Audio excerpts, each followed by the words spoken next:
Good evening everyone. Ayan, this is again Professor Vincent Torre Bongolan. Mayroon lamang akong ipapakilala sa inyo ma'am, mga sir. Ayan, ito po ang Familia Tanim.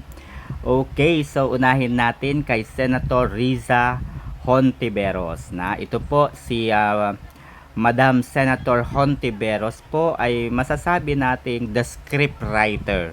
Ito po yung tanim kwento. Ayan, kung saan ay magbabayad po siya ng mga tao para gumawa ng kwento. Gagamitin po ang Senado para sa legislative inquiry na tinatawag. Ang purpose lamang po nito ay para ipakilala, no, sa buong bansa ang kanyang obra maestra. Okay?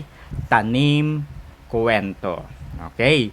Si Cristina Conti naman, si Attorney Cristina Conti ay tinatawag naman pong tanim witness. Ayan. So ito po yung nagbabayad ng mga witnesses para idiin yung kanilang kalaban. Okay. So magbabayad po siya, kakausapin po niya, tataniman po niya ng ebidensya at maghahanap ng mga proof of evidence, witness. Okay, para idiin po si Duterte. Ayan, so kasama na po dyan yung kanyang mga obra na kung saan ay kitang-kita po si Aling Sheila.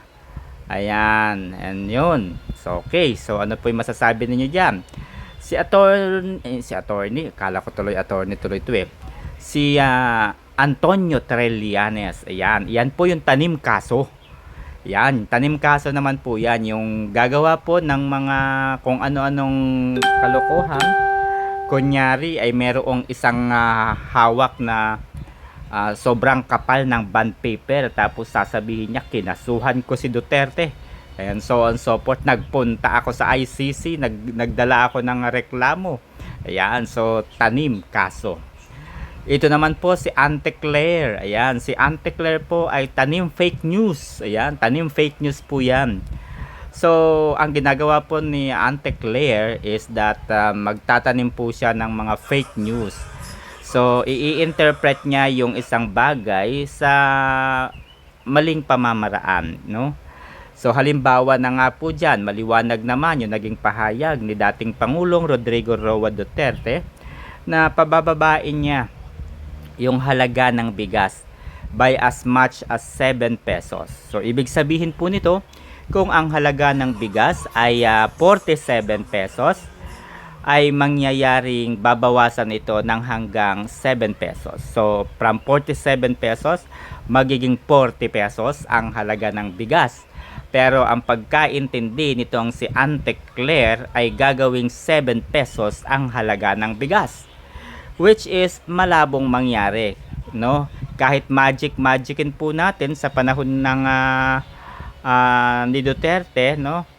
Ay hindi po mangyayaring 7 pesos ang halaga ng bigas. So common sense na lamang din 'yan. So kaya nga po ang paliwanag ni dating Pangulong Duterte, gagawin niya ang lahat, susubukang bawasan ng hanggang 7 piso ang halaga ng bigas. Hindi po gagawing 7 piso yung halaga, no? Babawasan lamang. Alright, so tanim fake news. Okay.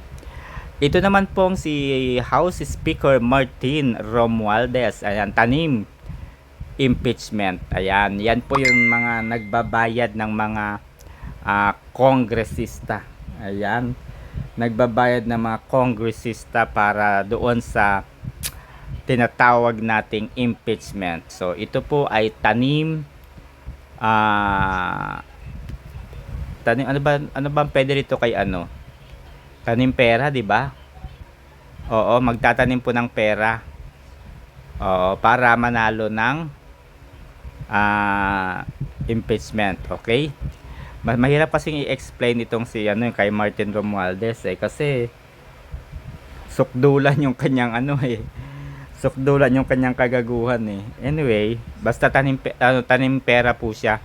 Oo, tanim pera. Ayan, mas maganda yan, tanim pera. So, yun. Ato naman ang malupit, yung ating Pangulo ng Pilipinas. Tanim by bus operation. Ayan, kunyari magyayabang. Meron daw pinakamalaking drug by bus operation. Ayan, unahin na natin yung by bus operation na nangyari noong 2003. 2003 ba? 2013 rather. 2013 nga ba? O 23? O yun, 2023. Sorry naman. Okay, so isa sa pinakamalaking buy-bust operation, no, drug buy-bust operation na nangyari noong Abril yun 2023 sa Alitagtag, Batangas. Ayan, so may nahuli di umano na mga van na naglalaman po ng sakos-sakong mga drugs. O yan, mga droga. Ang problema nito, yung police na nakahuli, nakagawa po ng entrapment, yung naka-entrap, yung nagplano doon sa Alitagtag na yan, okay, ay in-interview. Ano ba ang sabi ng media? Ano ba yung ginawang preparasyon para mahuli itong droga na ito? Aba, hindi makasagot yung pulis. Ang sumasagot ay ang Pangulo. Sabi ni Pangulo, pagpaumanhin po ninyo kasi hindi sanay humarap sa media itong ating sa ganyan, hindi raw humarap sa media. Kaya ako na lamang yung sumasagot. O, di ba? Tanim, drug by bust operation. Ayan, kunyari. Alright, so ano nangyari? Wala pong nakasuhan. Ang sabi ni yung isang yung si Jean Fajardo, sabi ni Jean Fajardo, meron na pong investigasyon, may pauna na pong investigasyon, meron ng mga tao na na-identify sa likod po nitong drug by bus operation sa Alitagtag. Yun lang yung announcement niya, hindi na nasundan. Nahuli ba yung tao na yun? Sino ba yung mga tao na yun sa likod ng droga na yan? Wala. 'Di ba? Wala. Hindi na natuklasan kung sino. Tapos after few months, merong nahuli ang taga NBI doon sa loob ng Malacanang na nagbebenta ng droga. Ay, baka doon na napunta sa Malacanang. Oo. So, eto na naman noong nakaraang linggo na naman, 'di ba? Pinakamalaking drug by bus operation na naman. Ang tanong, sino yung tao sa likod ng drug by bus operation na 'yan? Nakulong ba? Nakilala ba? Bakit wala akong makitang yung ano ba tawag doon? Nalimutan ko. Yung may pangalan tapos naka-orange. Mugshot. Ayun, wala akong nakitang mugshot. So, yun lang guys.